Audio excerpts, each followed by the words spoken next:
Have you ever met someone who's completely invisible online? No Twitter, no Instagram, no Facebook, not even LinkedIn.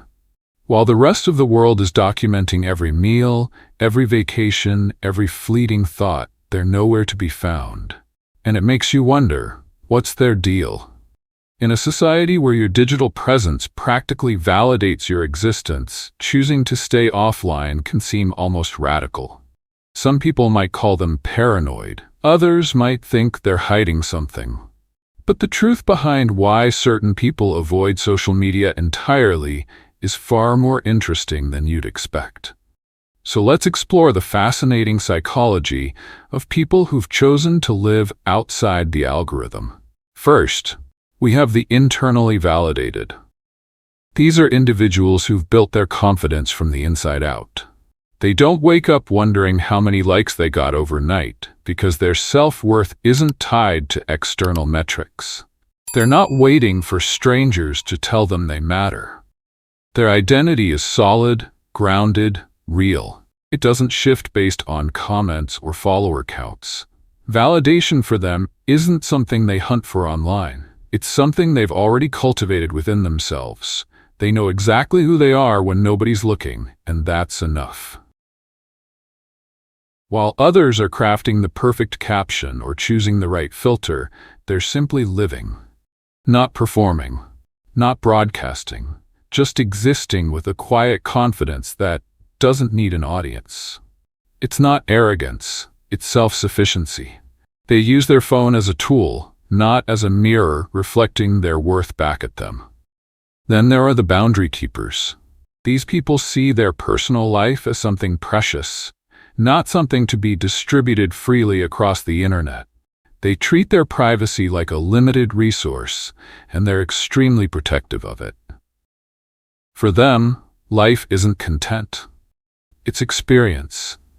They believe that not everything needs to be shared to be real. In fact, they'd argue the opposite, that some moments become less meaningful the second you turn them into a post. The sunset is more beautiful when you're watching it, not filming it. They're not afraid of technology. They're just intentional about what they give away.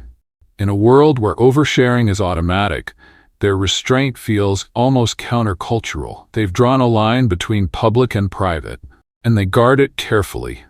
Their absence online isn't secrecy, it's sovereignty. They own their story, and they're not handing the pen to an algorithm. Next up, the energy economists. These people understand something most of us forget. Attention is finite. Every scroll, every notification, every comment thread is a small tax on your mental resources. And they've decided they're not paying it anymore. They're not hermits. They're strategic. They'd rather invest their energy into a single deep conversation than scatter it across dozens of shallow interactions. Quality over quantity isn't just a phrase for them. It's a lifestyle. They've realized that social media is designed to consume your time and attention, and they've opted out of that transaction. Instead of feeding the algorithm, they're feeding their own focus. They're reading books, having real conversations, pursuing hobbies that don't come with a like button. In a culture drowning in distraction, they've become masters of presence. Now let's talk about the emotional intuitives. These are the highly sensitive souls who didn't just dislike social media, they felt its emotional weight too intensely. They could sense the undercurrent of anxiety, comparison, and loneliness hiding beneath the glossy surface. Every post they saw, they read between the lines. The vacation photos that screamed, "Validate me." The success stories laced with insecurity. The smiling selfies masking sadness. And it became exhausting. They weren't judging anyone. They were just absorbing too much, feeling too deeply. For them, leaving social media wasn't about rejection. It was about protection. They needed to create distance between themselves and the collective emotional noise. Disconnecting allowed them to reconnect with their own feelings instead of constantly processing everyone else's. They didn't abandon connection. They just chose to experience it without the filter of performance and pretense. Finally, We have the intentional simplifiers. These are the minimalists of the digital age. They see attention as their most valuable asset, and they guard it fiercely. Social media, to them, isn't evil. It's just excess, clutter, noise that drowns out what actually matters. So they eliminated it, not dramatically but deliberately. One app at a time, one notification setting at a time, until their digital life reflected their actual priorities. They've traded endless scrolling for intentional focus. They've replaced the feed with real experiences. They haven't rejected human connection. They've just refined how they experience it. They want conversations, not comments. Presence, not posts. Reality, not performance. To them, being offline isn't about missing out.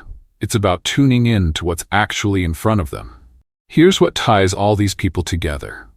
Whether they're internally validated, boundary keepers, energy economists, emotional intuitives, or intentional simplifiers, they all share something powerful.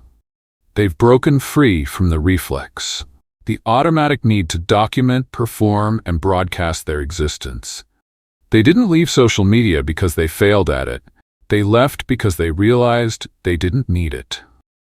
Psychologists have a term for this: digital autonomy. The ability to separate who you are from what you post.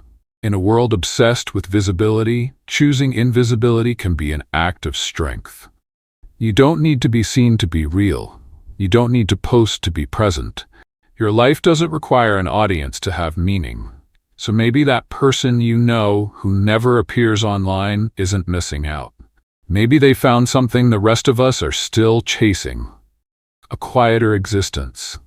A clearer mind. A life that doesn't need validation from strangers. Do you know someone like this? Or maybe it's you. Perhaps you've been thinking about stepping back from social media yourself.